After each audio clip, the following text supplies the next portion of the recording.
Bienvenidos a Tecutli, un espacio de poca política y mucha administración.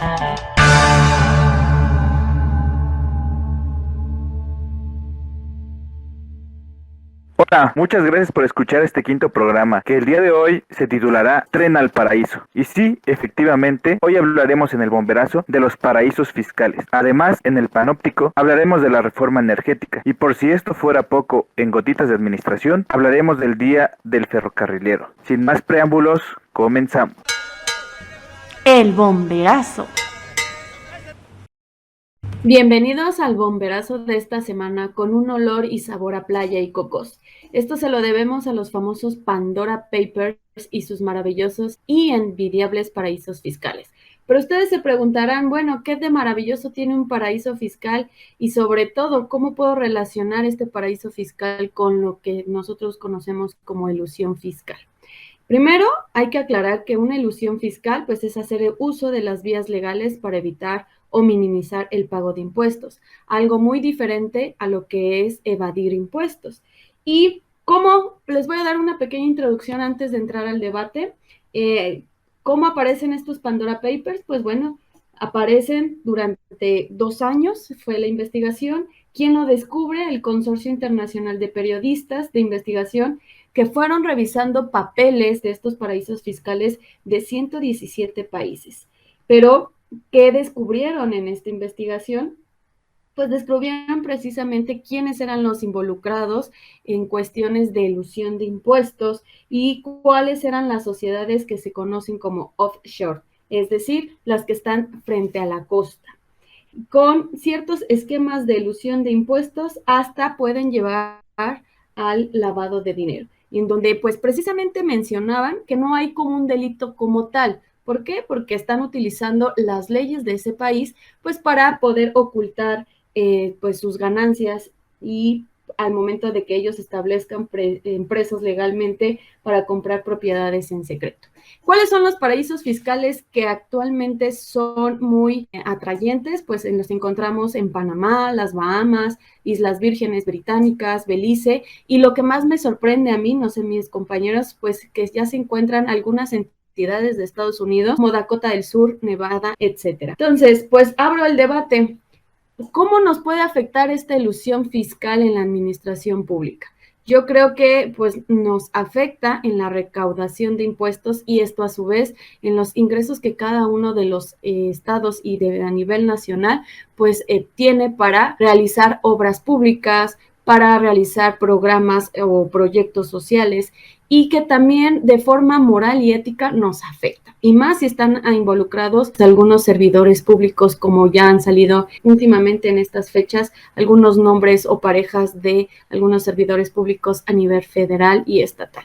No sé qué piensen mis compañeros en cuanto a esta ilusión fiscal muy evidente y que cada vez crece más. Pues como bien señalas, sin lugar a dudas, uno de los puntos donde más impacta la cuestión de la elusión fiscal es en los ingresos que recibe el aparato gubernamental para poder llevar a cabo ciertas actividades, como lo hemos señalado en ocasiones anteriores en este mismo podcast. Sin embargo, a mí me llamó mucho la atención, ahí buscándole, investigando un poco, la cuestión o la relación que tiene estos paraísos fiscales y esta filtración de información con algunos organismos o con algunas empresas, que se dedican al sector inmobiliario, por ejemplo. Y también como esto pareciera que es un asunto meramente entre empresas privadas, pero al hablar del sector inmobiliario, invariablemente tenemos que hablar también de los permisos de construcción, por ejemplo, ¿no? Y entonces, esto también tiene una íntima relación con la administración pública, cómo en el país se está generando y desde mi perspectiva, desde mi punto de vista, se está haciendo una burbuja inflacionaria en términos del mercado inmobiliario.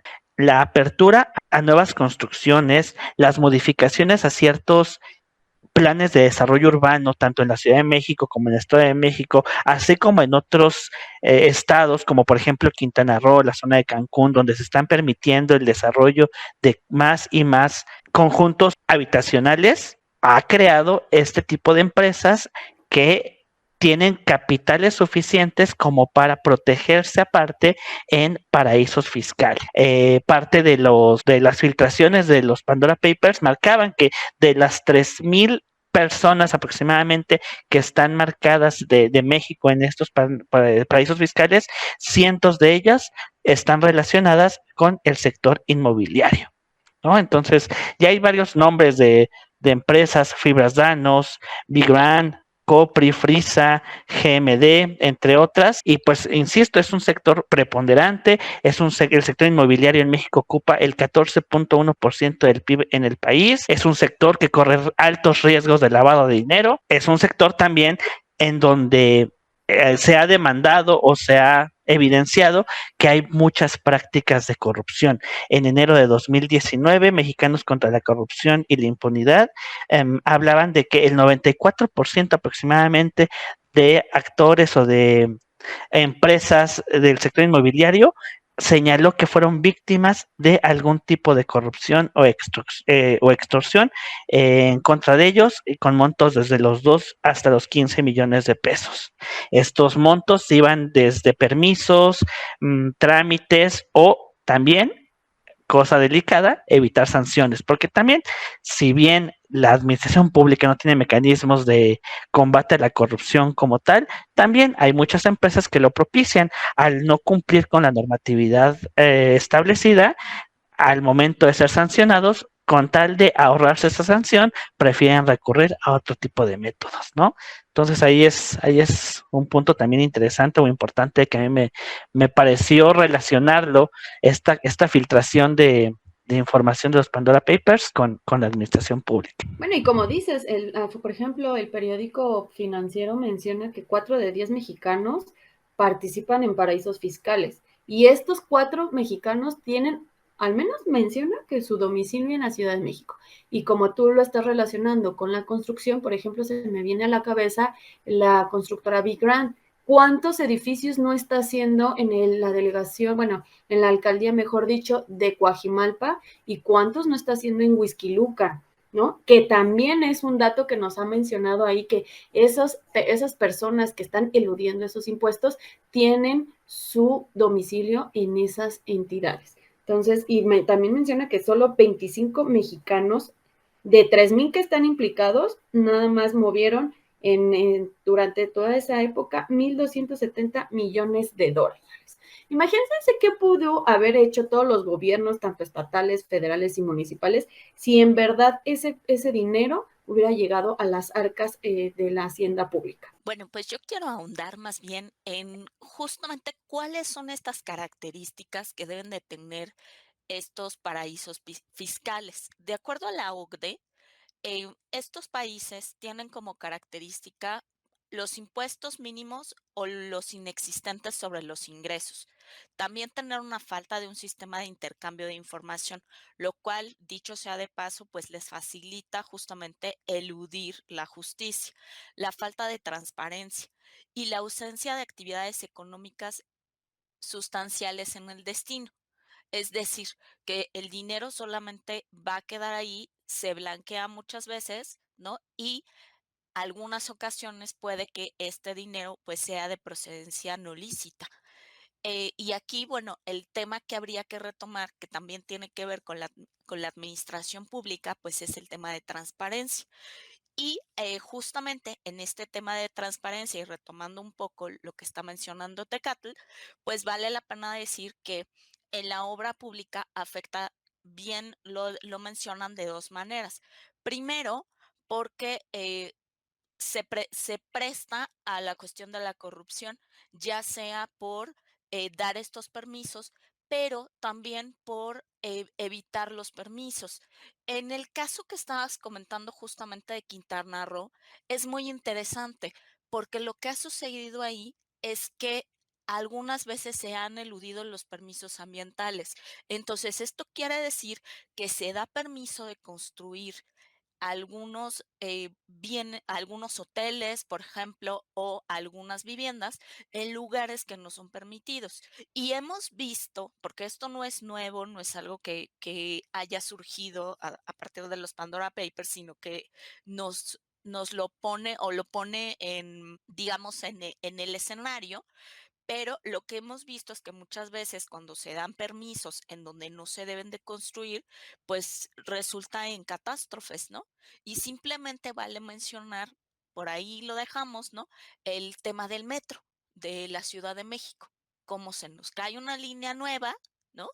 Eh, de hecho es la más reciente y el trasfondo pues es la corrupción y eso es lo que realmente cuesta. Entonces, no solamente estamos hablando de cuestión de dinero, también estamos hablando de posibilidad de pérdidas humanas, como lo vimos en ese caso. Ahora, la otra empresa o las otras empresas que se reconocieron como parte de estos Pandora Papers, pues es justamente aquellos que se encuentran vinculados con Pemex. Y otra vez se pone a Pemex en la lupa para decir que es una empresa en donde impera la corrupción. Y ahí lo dejo como en la mesa. Y no nada Bueno, pues más la corrupción, sino a mí me angustia el hecho de que yo veo que construyen y construyen y construyen. Y bueno, a mí, discúlpenme, pero yo trabajo y no digo, no trabajo 2 o 3 horas, sino pues sí trabajo bastante y aún así no tengo la posibilidad de acceder a esos condominios lujosos que ellos construyen. Es que por eso es un tema también, yo creo, de lo complejo que puede llegar a ser y el riesgo que corremos, o sea, que se corre de tener lavado de dinero de por medio. La verdad es que por eso también las empresas inmobiliarias recurren mucho a los paraísos fiscales, justamente para no clarificar como tal sus finanzas. Porque igual yo tengo la misma concepción, o sea, de qué tiene que hacer, de dónde está toda esta demanda de estos departamentos y de de estas unidades habitacionales, por así decirlo, como dices, como bien señalas, casi de lujo. No veo por dónde. Y eso es un indicio de que se está generando una burbuja inflacionaria en términos inmobiliarios. Y bueno, esto me gustaría que lo habláramos en otros temas más adelante, los problemas que están teniendo algunas inmobiliarias chinas. Ya van dos por ahí que se están declarando en quiebra porque literalmente todas las construcciones que están realizando se están haciendo en base a créditos y créditos que la gente ya no está pudiendo pagar. ¿Qué va a pasar en otros países? ¿Qué va a pasar en México en a lo mejor no mañana, pero en unos cuantos años? Yo preveo que se va a venir una cosa terrible en ese sector. Pero bueno, Tlacael iba a decir algo, perdóname. no, adelante, qué bueno que están ahí debatiendo. A mí me hacen varias cosas ruido con ese tema de los Pandora Papers. Primero, si bien sabemos que todos estos personajes invierten o se llevan su dinero a otros países porque justamente no hay un cobro excesivo de impuestos, ¿cómo es posible que teniendo tanto secrecía en este tipo de cosas, ahora ya salga filtrada, ¿no? Ya salga filtrada la lista de todos los que se llevan el dinero al extranjero. Y hablando de México, estamos hablando que son más de 3,000, ¿no? De 3,000 mexicanos que están implicados en este caso, que se están llevando el dinero al extranjero, que se habla de muchísimo dinero, pero en realidad ya no es tan seguro que saquen su dinero, ¿no? Porque ya lo estamos viendo hoy, después de una investigación, pues ya ahora van a tener que aclarar qué hicieron con ese dinero, en dónde está, de dónde proviene, quién lo etiquetó, y lo relevante es que ya no es seguro tener el dinero en paraísos fiscales, ¿no? Que eso era lo atractivo de estar en un paraíso fiscal. Ahora bien, si vemos a grandes rasgos, gente del mismo gabinete de nuestro presidente está inmiscuida, ¿no? En estos Pandora Papers, como es Julio Scherer, una persona que fue muy cercana al presidente y que hasta hace unos meses era, podría decir, más cercano a él, y que hoy está inmiscuido también en este proceso de los Pandora Papers. Habla de que el tema de corrupción no ha sido tan bien atacado, ¿no? Y ese es el punto medular de la administración en México, la corrupción, ¿no? Hablamos de corrupción desde lo más alto hasta el más pequeño de los servidores públicos, pero al final se habla de corrupción y eso es algo que tenemos que tener nosotros muy en cuenta, ¿no? Que la corrupción como tal no ha sido un ataque, como no ha sido atacada de manera frontal ni de manera directa y no se han inventado alguna ley o algún decreto en donde sea prioridad atacar la corrupción. Pues así es un pequeño granito que tenemos la administración pública, y no nada más mexicana, sino la administración pública internacional, ¿no? Es algo que hemos heredado, podremos decirlo de forma negativa, de la cultura española, porque también ellos tienen sus trapitos sucios que lavar, como los millones que escondió su rey que abdicó. Sin embargo, bueno, yo cerrando esta sección, pues a mí me hubiera gustado vivir en un mundo en donde no existan los paraísos fiscales, que si tengo que pagar, bueno, pues es parte del contrato social que yo acepté al ser un ciudadano mundial, ¿no? Y que pues lamentablemente entre más dinero tengan, más les cuesta pagar impuestos y buscan cualquier remedio para eludir digamos, la ley, eludir la parte fiscal, y los únicos que pagamos los platos rotos y que también pagamos por sus errores es la clase media. La clase alta, rica y como lo quieran, fifís o como lo quieran mencionar, siempre sale triunfante el no pasa nada aquí en el México mágico. Y los únicos que pues tenemos que sostener este país es precisamente esa clase media y algunas de la clase baja. Pues espero que ustedes hagan conciencia de no ser y no seguir esta línea de corrupción en los paraísos fiscales si alguna vez tienen la posibilidad de tener esos ingresos altísimos como estos 3,000 mexicanos que lo han hecho. El Panóptico. En el panóptico de este programa platicaremos de la iniciativa de reforma eléctrica presentada por el Ejecutivo Federal. Este tema que podría pensarse en este momento como muy político, porque apenas está en el proceso de discusión, trataremos de darle esta visión de administración pública como lo hemos hecho anteriormente. La última reforma que se dio en materia eléctrica, fue en 2013 con Enrique Peña Nieto. En esta ocasión, con esta propuesta, se presentan algunos ejes, algunos puntos sumamente importantes. Los más importantes es el fortalecimiento o la búsqueda del fortalecimiento, por llamarlo de cierta forma, a Pemex y CFE. Recordemos que estas figuras públicas han tenido distintas percepciones a lo largo de su historia. Hace muchos años, antes de la reforma de 2013, eran consideradas como empresas paraestatales. ¿Qué significaba esto de participación estatal? Con la reforma de 2013 pasaron a ser consideradas empresas productivas del Estado, que es el estatus que guardan actualmente. Y esta reforma pretende volverlas a considerar o considerarlas esta vez como organismos del Estado. Estos cambios, que parecían solamente de nomenclatura, tienen impactos muy importantes, en el sentido que volvemos a entrar en la casi eterna discusión de cuál es el rol que debe jugar el Estado en la economía. Debe ser un partícipe, debe ser un regulador, debe ser un observador. ¿Cuál es el papel que debe jugar el Estado? El artículo 25 constitucional, ya saben, el que siempre se señala en este tipo de discusiones, es el que dice que el papel del Estado es el de ser el rector del desarrollo. ¿Cómo puede el Estado ser rector del desarrollo? Por medio de sus instituciones públicas, digámoslo. Creo que ese es, en términos de teoría política y en teoría de la administración pública, es uno de los principales puntos. ¿Cuál es la fórmula bajo la cual el aparato gubernamental tiene que ejercer presión sobre los actores económicos?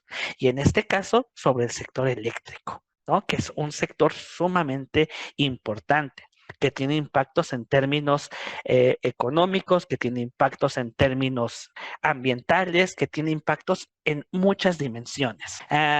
Dentro de lo que marca esta reforma, justamente en esta discusión, es, aparte de fortalecer y considerar a Pemex y CFE como empresas u organismos del Estado, uno de los puntos medulares y que más discusión ha generado es que a CFE se le pretende dar la atribución o dar la responsabilidad de ser la única empresa que pueda extraer litio.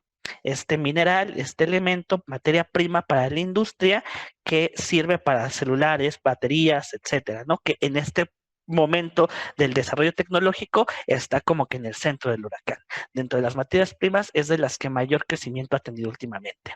Y ya para iniciar con la discusión, para no extenderme más, al fortalecer CFE, se pretende también desaparecer dos organismos autónomos, la Comisión Nacional de Hidrocarburos y la Comisión Reguladora de Energía. Entonces, definitivamente estamos hablando en términos de el rol del Estado en la economía, el rol de la administración pública en la economía por medio del sector energético. No sé qué piensen ustedes, compañeros, de todo esto. Pues como lo había dicho el presidente, ¿no? Y ya no quiere nada que ver con el neoliberalismo. Y pues de cierta forma yo estoy de acuerdo en que volvamos a tener un Estado benefactor, un Estado que proteja. Y a lo mejor ya no va a proteger algunos metales preciosos, pero como mencionabas, el litio ahorita es el oro puro a nivel de energía. Tanto así que Tesla busca tener esa apropiación para poder desarrollar todos sus proyectos de energía junto con el coche eléctrico, etcétera. Entonces, claro que tiene que ver la administración pública con la economía porque se tiene que modificar, se tiene que presupuestar, etcétera. Y yo estoy a favor de que sigamos en un estado benefactor. Digo, si Estados Unidos con Donald Trump hace eso, ¿por qué nosotros no poder cuidar lo que tenemos? ¿Para qué tenemos que dárselos a las diferentes empresas privadas que hay? Pues muy bien argumentado esto. Y también esta reforma energética va encaminada a que CFE tenga el control mayoritario, no total, de la luz, ¿no? Es decir, que CFE del 54% de la energía y que el sector privado provea el 46%, es decir, lo que no alcance a producir CFE para dar el consumo básico a los mexicanos, pues tendrá que ser hecho por las empresas privadas. Entonces, en esa parte yo creo que, como bien lo dice Nenet, es importante que el país empiece a tomar un poco más el control, ¿no? Sobre estas energías, sobre la energía. A lo mejor puedo estar o no de acuerdo con que sea así, pero el hecho de que ya nos den una mayor amplitud en el movimiento de la luz, pues ya indica que estamos hablando de algo más nacional. Yo en lo único que no estoy totalmente de acuerdo es que esta reforma energética tampoco sea más a fondo, ¿no? Que no hable ya de energías ecológicas, ¿no? Energías que no generen más contaminación al mundo, energías renovables, energías diferentes, ¿no? Yo creo que ya es momento de pensar en energías que empiecen a dejar un mejor mundo, que no generen tantos contaminantes. Creo que la reforma energética de hoy en adelante deben ir encaminadas ya en eso. Tenemos que pensar más a futuro. Bueno, aquí vamos comentando algunas cosas. A mí lo que me parece más grave es que se coloque como regulador del despacho eléctrico a la CFE. Entonces lo convierte en, digamos que en juez y parte, ¿no? Él decide quién es el que va a producir, cuál de esta luz que se está produciendo se va a despachar y justamente cuál va a ser el tipo de energía que se va a utilizar. Desafortunadamente, CFE no tiene la capacidad de satisfacer toda la demanda y eso es algo que a mí me parece que se está perdiendo de vista. Se está perdiendo de vista que estamos creciendo, que está creciendo la demanda de manera muy importante y que CFE no tiene la capacidad de realmente satisfacerlo. Entonces, a lo que nos va a llevar esta reforma energética, pues es a tener en un momento dado pues un espacio en el cual vamos a tener apagones, no vamos a poder satisfacer esta demanda. Ahora, el incremento del precio que en un momento se tiene que dar, porque si yo genero energía más cara, pasan dos cosas. Puede suceder dos cosas. Una, que voy a tener como gobierno, voy a tener que subsidiar, hacer un subsidio mayor a esta generación de energía y que de todos modos es dinero del contribuyente. O dos, que el precio se va a ver reflejado en los consumidores. Entonces, eso quiere decir que nos va a costar más el kilovatio hora y entonces, pues, que nos va a llegar más cara la luz, ¿no? Y tres, a mí me parece que esta pérdida de la independencia, ¿no? De la posibilidad de que las diferentes empresas generen su energía de manera independiente, también me parece grave, porque hay ciertos tipos de electricidad o ciertas cargas, ¿no? ciertos voltajes que muchas veces CFE no maneja y que las empresas generan su energía y digamos que la energía, la carga eléctrica que llega, es que no quiero ser tan técnica, pero digamos que la cantidad de voltio, de carga, ¿no? Digamos, esta carga con la que llega a tu enchufe, bueno, ellos generan la cantidad que necesitan. Entonces, si yo tengo, por ejemplo, un aparato o una maquinaria que necesita mayor voltaje que el que normalmente se maneja en México, bueno, pues entonces tengo necesidades diferentes y lo puedo hacer a través de esta generación independiente. Otra cosa es que también hay muchas empresas que empezaron a invertir de manera independiente en su propia generación eléctrica. Entonces, esos temas habría que ponerlos en la mesa de discusión y a mí me parece que sí tiene que ser personas o sí tienen que tratarlo personas que finalmente conozcan todas estas cuestiones técnicas que muchas veces no se conocen.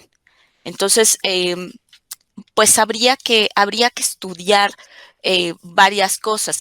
Y en cuanto al litio, bueno, el litio es un elemento que está sirviendo para los electrónicos, no permite como tal generar energía, sino más bien generar baterías y con esas baterías, bueno, se puede transportar, digámoslo así, pero no es una fuente de generación eléctrica como tal. Entonces, se convierte sí en un material importantísimo. Ya hemos visto ahora esta crisis que hay de chips, ¿no? En los teléfonos, en los iPhone, cuando ahora que justamente el viernes avisa, ¿no? Que va a suspender esta producción debido a la falta de chips, bueno, pues en ese sentido estaríamos hablando de que se afecta a la industria electrónica en el mundo, ¿no? Más porque en México se acaba de descubrir un gran yacimiento en Sonora que se pretende el cual se pretende Explorar. explotar. Ujú. Esa es la palabra que buscaba, gracias. Bueno, aquí también lo preocupante es cuando, bueno, ya hagan la reforma como tal y mencionen a la CFE como un organismo con jurisdicción propia. Hay que ver ya de forma administración pública cómo van a arreglar el asunto del presupuesto, cómo lo van a distribuir, cuáles van a ser sus ingresos, cuáles van a ser su deuda, porque hasta eso también tendrán que tenerlo presente sus administradores públicos. Y yo creo que cuando pues ya anunció a López Obrador su reforma, yo creo que ahí el expresidente Calderón se arrepintió totalmente de desaparecer Luz y Fuerza, ¿no? Yo creo que CFE durante todos estos años que ha retomado el control de la energía eléctrica, no ha sido capaz de demostrar una capacidad total del manejo de la misma. Siempre, cuando no sé si a ustedes les pasa, cuando se va la luz, se tardan horas o días en regresar para modificar qué es lo que se reventó o lo que no, para que regrese la luz a tu hogar. Imagínense ustedes si a ello le aumentamos el control de otros energéticos, pues se van a tardar más, ¿no? Entonces, es cuestión de presupuesto para la administración pública, en cuestión del legislativo, pues modificar bien esos artículos 25, 27 y 28 constitucionales y además, antes de admitir esa reforma eléctrica, pues asesorarse de forma adecuada con técnicos, como mencionaba, y no nada más dejarse llevar de aquellas influencias que les dan las empresas, sobornos o premios por apoyar en que no se dé la reforma eléctrica. Ahora hay otro tema que hay que poner en la mesa y es el incumplimiento de los tratados que ya hemos firmado. Porque a diferencia de la emisión anterior, en esta ocasión en el Tratado de Libre Comercio de América del Norte, pues se negocia la parte eléctrica, ¿no? Porque ya era, a través de la última reforma, pues ya era un servicio que se podía negociar. Y entonces, desde ahí, pues, está en cumplimiento a estos acuerdos internacionales que también nos puede meter en una situación complicada, ¿no? Complicar más nuestra relación con el vecino del norte. Muy interesantes todas estas posturas que están comentando. Nenet tocó un tema que a mí me parece fundamental, la cuestión de justamente por qué es tan criticado que la administración pública se adueñe, se apropie o aumente, incremente su responsabilidad o su participación en actividades como lo es la energética. Pues la crítica es justamente que no se sabe administrar correctamente. Y como decías, Mesli, tampoco se tienen los conocimientos técnicos necesarios y no se llegan de las personas indicadas para poder eficientar estos temas. Y también, como le dijo Tlacaele, y dónde quedan los otros tipos de investigación en torno a otro tipo de energías, ¿no? Entonces ahí es bastante complejo, por decirlo poco, este tema. Es un debate que lleva años y años y años y pues no nos desesperemos todavía no sabemos en qué va a terminar esta iniciativa de reforma. Ya nada más para cerrar, recordemos que para que pudiese autorizarse o aprobarse o convertirse esta iniciativa en ley, tiene que ser autorizado, tiene que ser aprobada por 2/3 del Congreso, o sea, de la Cámara de Diputados y de la Cámara de Senadores, y por más de la mitad de los congresos locales, ¿no? Entonces, se pretende que por de ahí de diciembre se haga la discusión en el Congreso y pues todavía va a faltar bastante para ver si todavía tiene el suficiente, y eso sí ya lo dejamos en términos de los políticos y politólogos, si todavía el Ejecutivo tiene el músculo político para hacer pasar una reforma de este tipo. Pero bueno, ya lo iremos viendo conforme pase el tiempo. Por lo mientras, hoy ahí la dejamos y vámonos con la siguiente sección. Gotas de administración. Pues como ya habíamos adelantado, hoy en Gotitas de Administración tenemos el festejo del Día del Ferrocarrilero. Y primeramente voy a platicar un poco acerca de por qué surge esta celebración. Bueno, lo que sucedió es que el 7 de noviembre de 1907, un tren que estaba cargado de dinamita estaba en el pueblo de Nacosari, Sonora. Y entonces uno de los vagones se comienza a incendiar. Entonces, un joven maquinista de 26 años, llamado Jesús García Corona, toma el control y saca el tren del pueblo.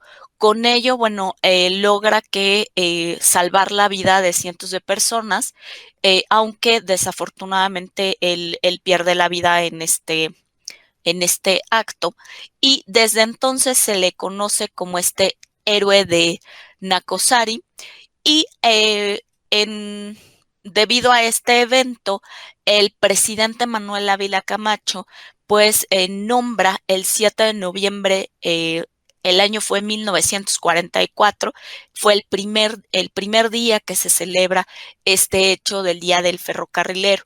Y traerlo a este momento es bastante interesante, sobre todo en este contexto de la pérdida, ¿no?, tan importante que México ha tenido de ferrocarril, y cómo se ha intentado, quizá no con el éxito que se esperaría, pues volver a esa gloria de los ferrocarriles, sobre todo en materia de pasajeros, porque si bien aún hoy en día el tren es un transporte importantísimo en el caso de las mercancías, en el caso de los pasajeros, pues va perdiendo un poco de vigencia, aunque se intenta retomar con la inauguración del tren suburbano, y con este tren tan fallido, tan prometido que nos tienen de Ciudad de México a Toluca, que no termina de cuajar,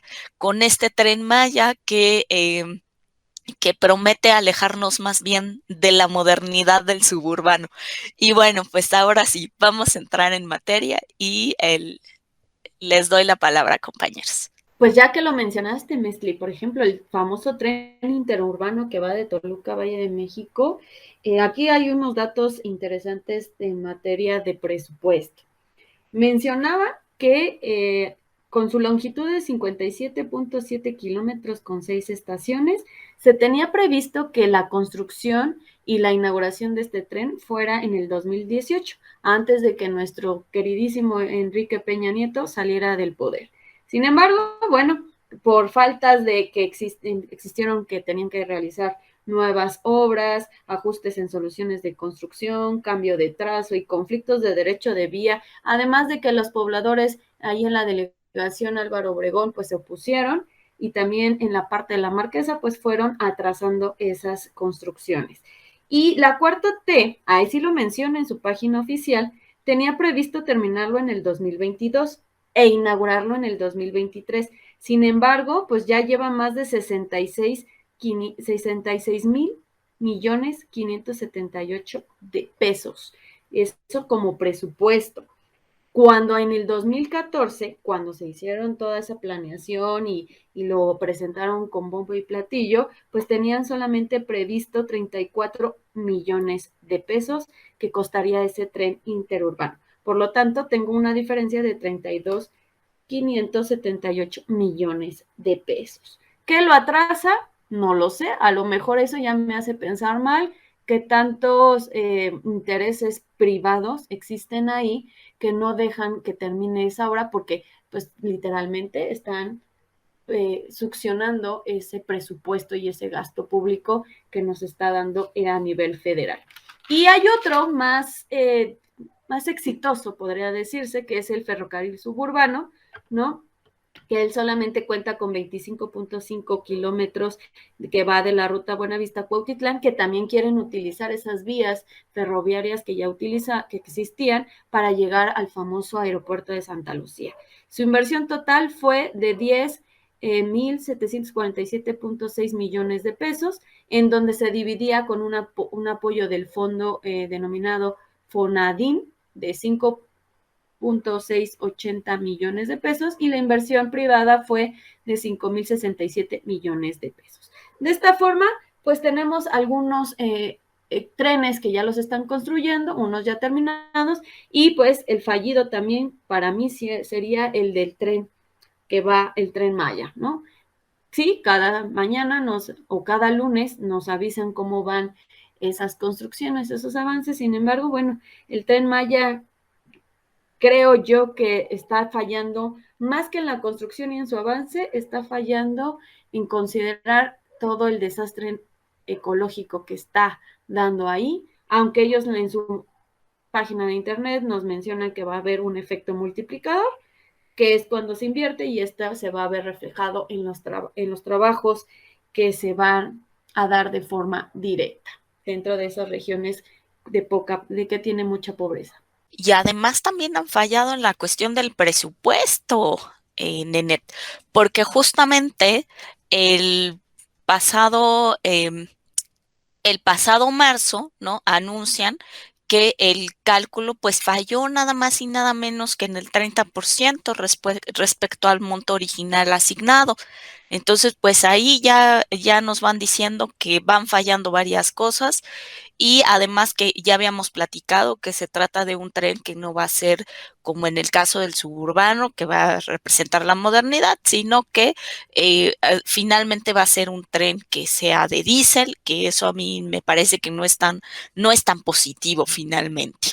Bueno, y como bien lo dicen ustedes, antes el tren era considerado el medio de transporte más eficiente y sobre todo más usado en México, ¿no? Porque era alcanzable para los bolsillos de los mexicanos, no era tan caro hacer un viaje en tren. Sin embargo, se termina el auge del ferrocarril. Hablamos ahora de un suburbano que hasta ahorita lo que se tenía previsto y planeado con el suburbano eran tres rutas, tres sistemas. Uno que iba a correr desde Buenavista hasta Cuautitlán y después iba a llegar más lejos hasta Nextlalpan, por allá. Iba a haber un segundo sistema que iba hacia Naucalpan y otro que iba a San Juan de Aragón. Entonces no se ha concretado ninguno de ellos, ya tiene más de 12 años el sistema del suburbano. Sí ha aumentado, ¿no?, considerablemente el precio viaje.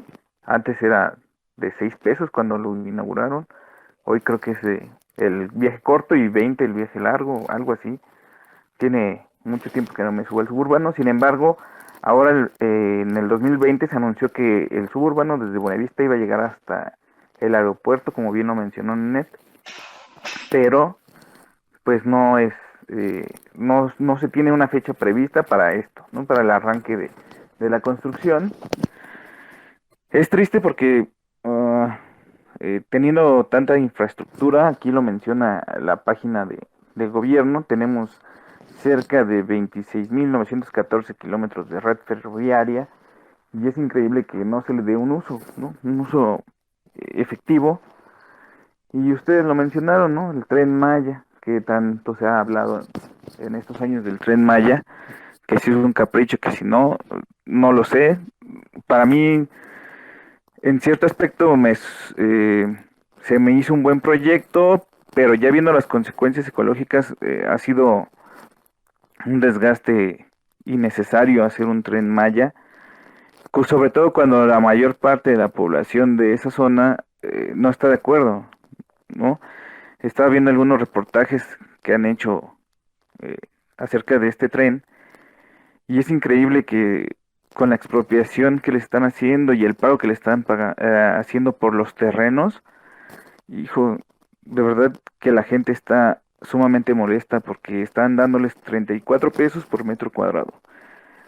Entonces, pues es así, perder su propiedad por unos pesos y tener que buscar en dónde vivir, ¿no? Es triste, pero es la realidad de nuestro sistema ferroviario y creo que tenemos o tienen la administración que hacer algo para poder darle otra vez auge a esto. Lo que sí, hay un tren maravilloso que yo les recomiendo a todos cuando puedan, que es subirse al Chepe. El Chepe, ver los paisajes que van desde Sinaloa hasta Chihuahua, bueno, es cuando uno va recobrando energía y ver lo parte positivo que hay en el país. Se los recomiendo, todavía se puede sentir ese aroma cuando vivían en cuanto a la revolución y más adelante en los años 40, 50, y sentirte parte de ese turismo que viajaba en las vías ferroviarias mexicanas. Es increíble, se lo recomiendo bastante. Yo nada más para agregar, y disculpen que lo relacioné un poquito con el tema anterior, la historia un poquito de los ferrocarriles en México. Las primeras concesiones se iniciaron con Maximiliano, luego con Juárez, y pues todos sabemos que con Don Porfi Díaz fue el boom total y completo de las vías férreas del país. En 1908 se creó un organismo descentralizado llamado Ferrocarriles Nacionales de México, que justamente se encargaba o trataba de un poquito administrar y darle un orden a este tipo de transporte, ya que había demasiada inversión extranjera, por así decirlo, en este sector. Es en 1937 con Cárdenas que esta empresa o este órgano descentralizado pasó totalmente a ser nacionalizado, la nacionalización de los ferrocarriles, y es en 2001 donde por fin, por así decirlo, se extingue este Ferrocarriles de México. Actualmente se encuentra en proceso de liquidación y pues lo que ustedes comentan, estos pequeños destellos del Tren Maya, del tren interurbano y del suburbano, son los vejos que quedan de trenes en participación del Estado, por así decirlo. Precisando un poco la información que nos mencionaba Tlacael, el precio del suburbano en viaje corto es de 9 pesos y en viaje largo es de 20 pesos. Y bueno, pues ya que estamos hablando de los costos, pues se calcula que el precio para el Tren Maya va a ser entre los 40 y 50 dólares, es decir, lo que ronda entre los 800 y los 1,000 pesos. Hay para que vayan haciendo la ronchita y vayan a la inauguración. Pues sí los pago, ¿eh? Sí, ¿verdad? Está Yo sí pagaría bonito más eso que viajar en avión. La verdad sale más ya caro en eso que el tren. O sea, sí, mucho cocidio y todo eso, pero sí vamos a ir al Tren Maya.